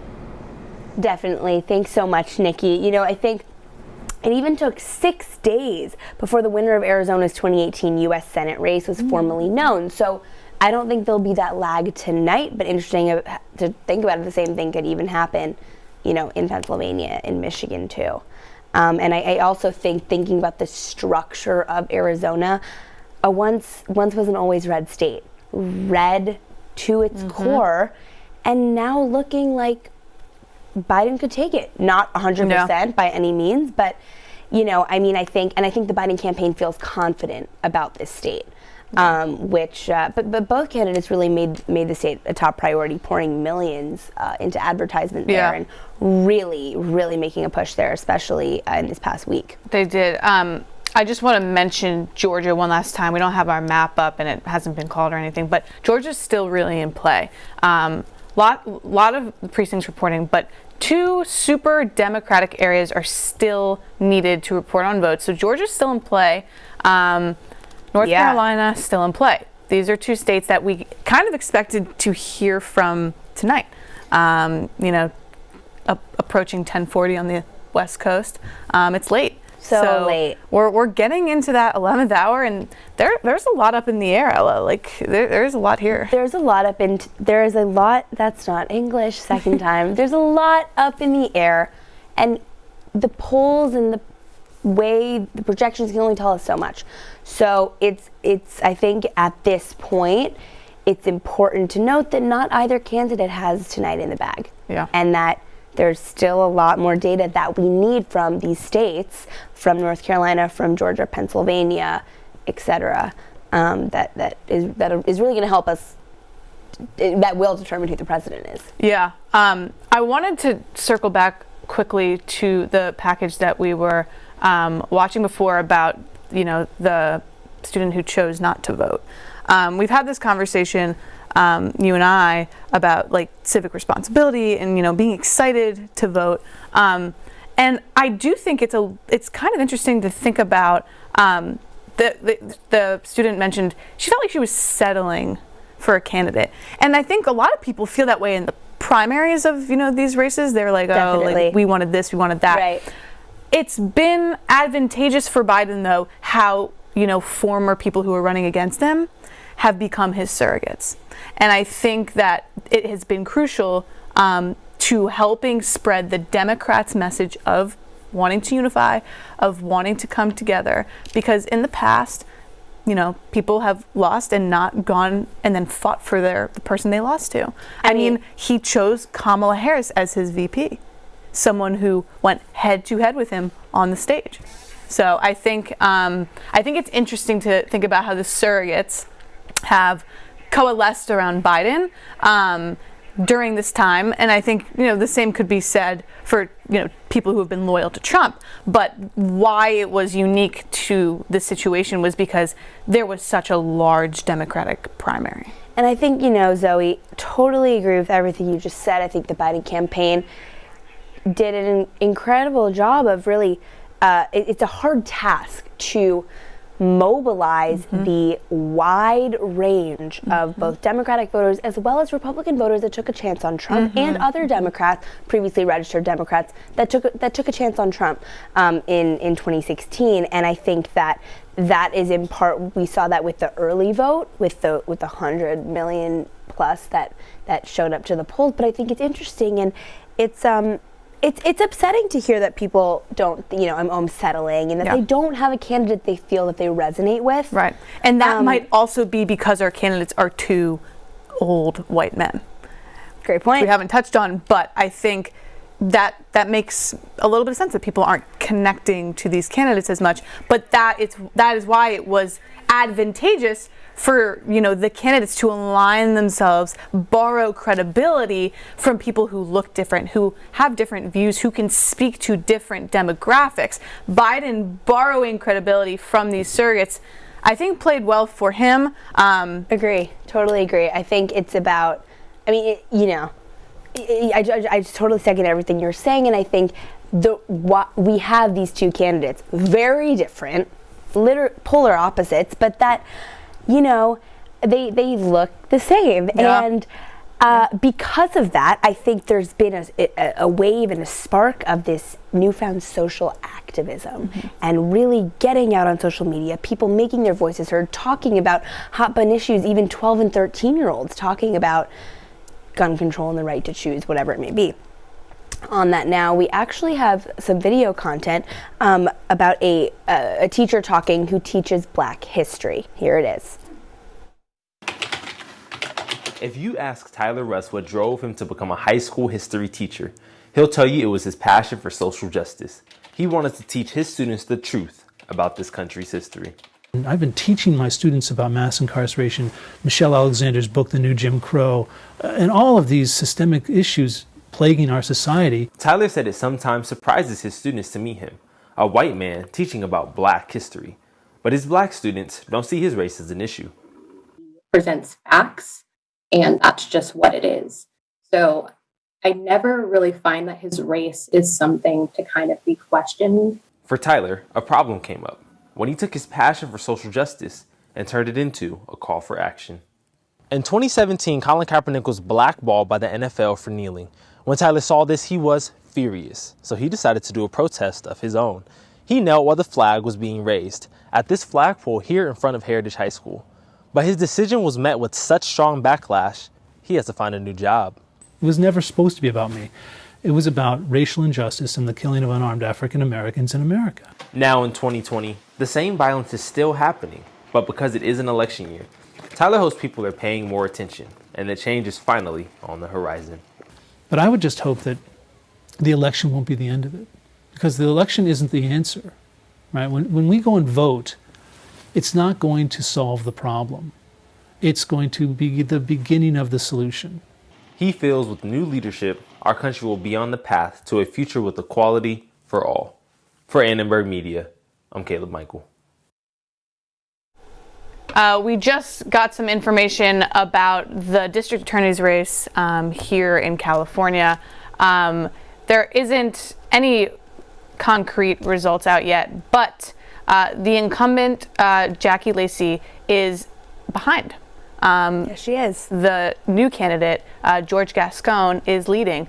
Elle and I aren't fully up to speed on this race. We'll put that out there now. But what I do know is that Lacey is the incumbent and has faced some criticism for her stance on police reform and crime. And Gascon is representing the more liberal, progressive candidate. And he comes from San Francisco and had a Gavin Newsom endorsement a few months ago. So he has this kind of center, California endorsement, but is representing a progressive constituency. So it's an interesting race to watch. We'll keep our eye on it. Again, local politics matters, we know. Yeah. But that's what we have there. We're checking out the map. It's looking the same. It is looking the same, Zoe. It really is. Arizona's still holding strong. Georgia and North Carolina is still holding strong. 224 to 213. 224 to Biden, Electoral, to 213 Donald Trump. The race is 270. Continues on into the eve. Yes, it does. Into the eve. And we definitely want to continue to stay on top of the Senate races. We haven't checked in with the Arizona Senate race since it's such a big race in this presidential election.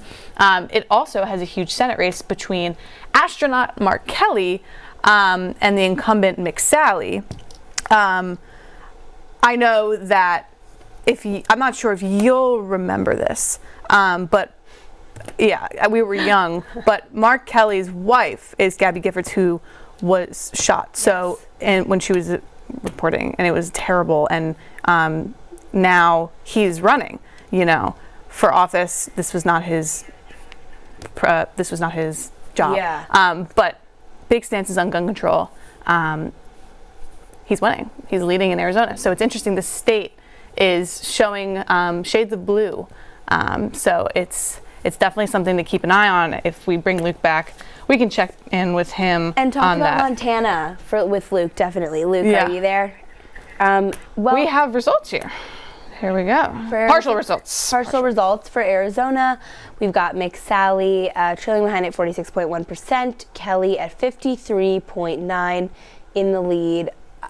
Expected, right? I mean, yeah, it was definitely he was favored, interestingly, but it was one of these close. It could have gone either way. Right. Nobody was really making big calls about which way it would go, but definitely this. I mean, like I said, this state is showing shades of blue, and it's just one to watch and to think about. And it might be because of what Nikki said earlier, vast amounts of Californians moving Silicon Valley, heading to Arizona.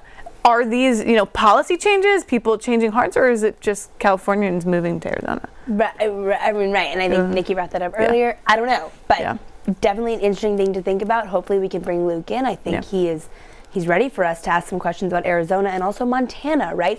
The race between Senator Steve Daines and Steve Bullock. Luke, you're back. You're back. I'm Talk back. to us about Arizona, and then we can get into Montana. Yeah, so Arizona, again, a very interesting race tonight, just because it has been a Republican stronghold for so long, but it does look like Democrats and probably Joe Biden are going to take the state tonight. And with that, we have Martha McSally, the Republican incumbent who replaced the late Senator John McCain, being challenged by a former astronaut, Mark Kelly. And that race is very close. Results aren't really all the way in, but it does look like Mark Kelly has the lead right now with about 77% of the votes in. A couple key demographics to watch in Arizona, Latino voters and older white voters. Both demographics that may be moving in that more liberal direction, especially in the Trump era, because you look at John McCain as a very moderate Republican, someone kind of like Mitt Romney in the Senate right now. And I think there are a lot of John McCain-esque Republicans in Arizona that are uncomfortable with Trump. And that was something you saw with Cindy McCain, John McCain's wife, coming out and endorsing Joe Biden for president. So an uphill battle, it looks like, for Martha McSally, the incumbent, but we'll see as the race goes on. Yeah, thanks so much, Luke. That was a great update on Arizona and those votes that might matter. Whether there's a Latino vote, the older white vote. Shifting gears a little bit to Montana. We're calling it the race of the Steves. Senator Steve Daines versus Steve Bullock. Is he still with us? I don't know if he... Luke looks like he dipped out, but he's still here. He's still here. Amazing. We got nervous. We got nervous, got a little nervous, but the race, Battle of the Steves. Luke, what can you tell us about this race? I think, if I'm correct, it's pretty close right now. Yeah, it's close, and it's interesting. Before you answer, Montana, is been called for Trump, but Governor Bullock, I think, is favored to win. This is an example of people voting for Trump and then voting for a Democratic senator. Talk to me about that. Yeah, so as we talked the last time I was on, just about whether Republicans are going wholeheartedly for Trump and attracting those that base and really building that up, or whether they're taking a more moderate stance. And it appears in Montana that you have the current governor, Steve Bullock, who is a Democrat, putting up a pretty strong fight against Steve Daines, the battle of the Steves, kind of as you said. And in one of the last debates, a few key issues came up in this race. One was the pandemic. Bullock accusing Daines of blocking coronavirus aid in the next Senate relief bill, and that was a key issue. But then another issue that came up was on the Supreme Court with Amy Coney Barrett and what that would mean for the future of the court going forward. Steve Bullock actually said that he would maybe support adding more justices onto the court, especially as that brings up important issues like the Affordable Care Act. And just a week from today, actually, we're going to see the Supreme Court is going to have hearings on the Affordable Care Act. It's going to be a big decision, so definitely a key factor in that race. And yes, so it will be so interesting to see if Trump wins that state, whether a Democrat can actually pull it off in the Senate, and then we'll look to a couple more seats to see if Democrats will take the majority or if Republicans and Mitch McConnell will hold on. Luke, incredible. Thank you for that. As always, we'll be back to you.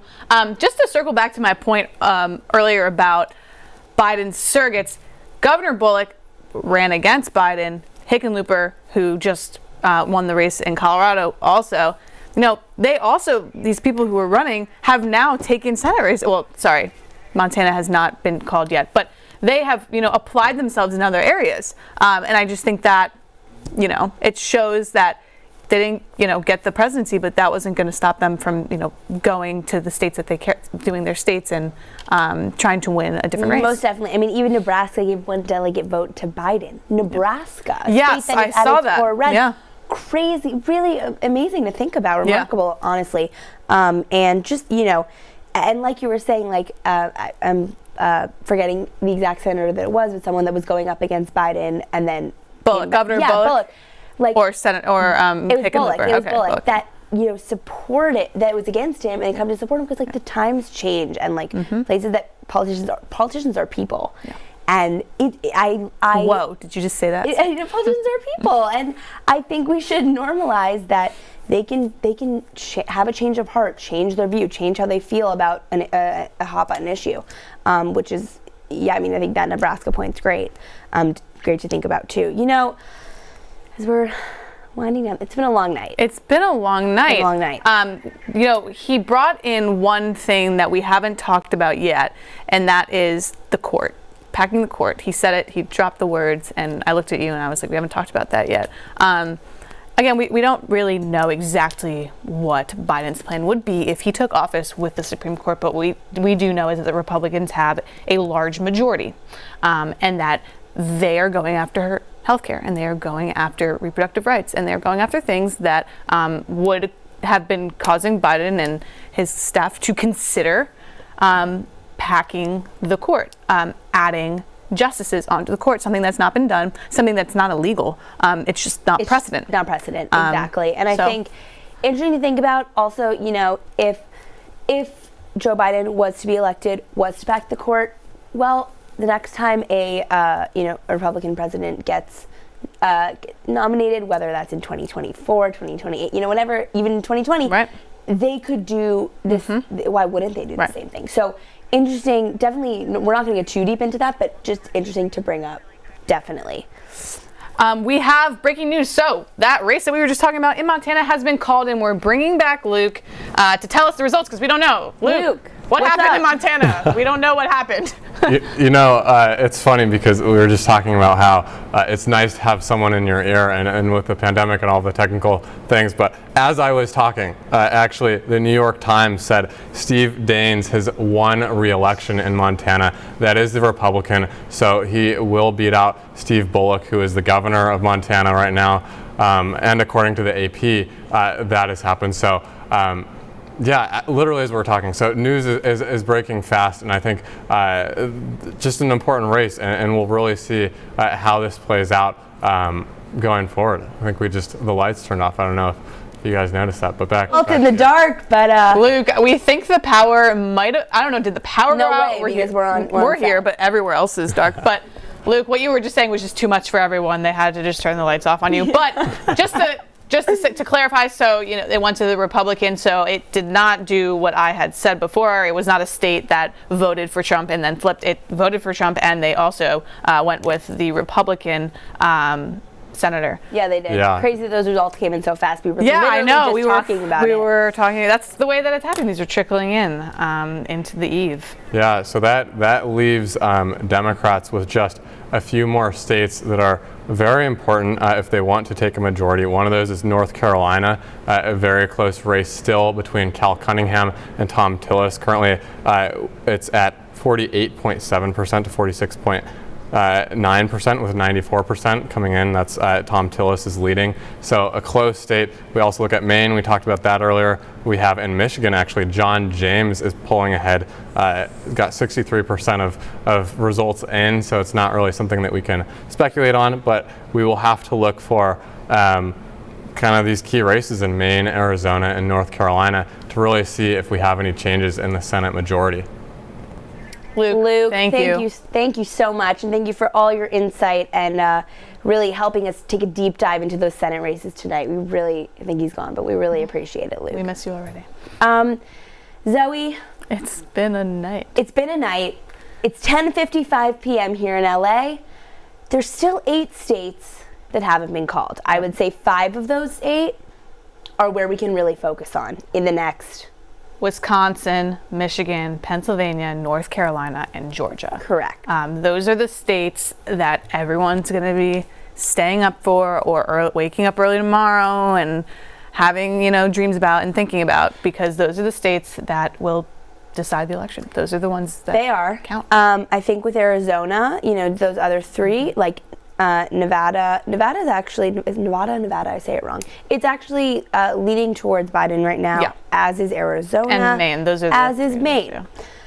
Like you said, those 5 states up for grabs. Really, we should know North Carolina quite soon. It's projected to be at 95% of that total count. Okay, yeah. Pennsylvania, not so much. Michigan, not so much. Knowing that, though, is what's important for our audience tonight, and that's just what for Biden Americans. was saying earlier. Exactly. It's we don't know. Yeah. And we are positive, and we are going to count every single vote. Yeah, and as long as the votes are being counted, that's all that matters. And I just want to circle back to it one more time. I just found it really, despite what tomorrow might look like, or the next week or month or year or 4 years, I really found it really invigorating that how many Americans came out to the polls. It's inspiring. Really like what you said, regardless of what happens, people worked very hard to ensure people could do their duty and vote fairly and safely. And Ella, it's been an incredibly long night, and sitting here across from you has been just so wonderful. And it wasn't the coverage we expected. We feel half happy, half sad, maybe a little bit more sad right now that we couldn't, use the full potential of what we had prepared tonight. All of the reporters who did so much preparation, booked guests.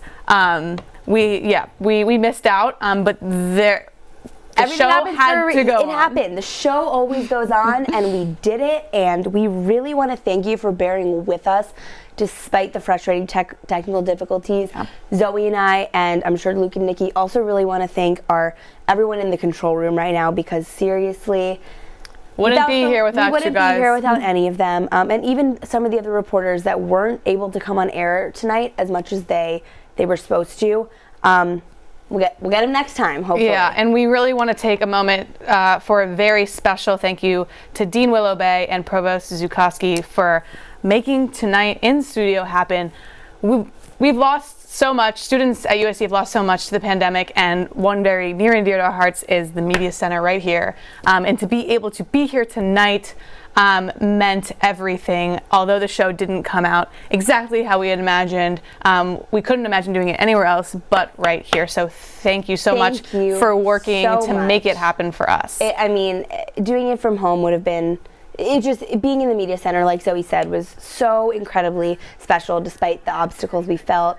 With that, this is what we always say on Tuesdays, but that wraps it up for this Tuesday night and for our live election coverage of Vote 2020. Thank you for watching, and tune in to Annenberg Media throughout the week for more election coverage. Have a good night.